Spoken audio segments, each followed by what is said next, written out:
Operasi Senyap, pentolan OPM sebut 1 anggota KKB tertembak, baku tembak di Puncak pecah. 1 anggota kelompok kriminal bersenjata, KKB, Papua Organisasi Papua Merdeka, OPM, jadi korban dalam kontak senjata dengan aparat TNI Polri di Puncak.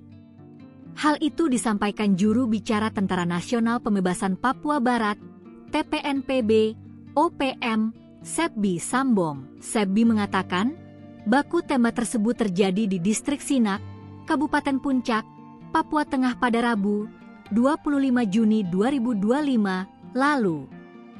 Kontak senjata antara TPNPB OPM atau KKB Papua dengan aparat berlangsung sejak pukul 6.25 hingga pukul 11.15 WIB. Informasi yang dihimpun Minggu, 29 Juni 2025, Wendanus Murib yang tewas itu merupakan 1 pentolan kelompok separatis di Papua yang dikenal sadis dan bengis. Wendanus beberapa kali terlibat aksi penembakan, pembakaran fasilitas umum, serta intimidasi terhadap warga sipil di wilayah Puncak dan sekitarnya.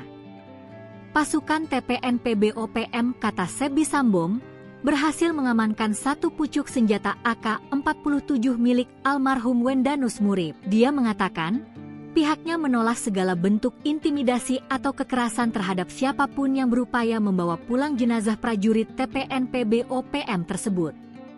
Sebagai bentuk penghormatan, TPNPB OPM menetapkan status duka nasional atas gugurnya Wendanus Murib. Sebbi Sambom kembali menyerukan penghentian operasi militer yang menyasar area sipil.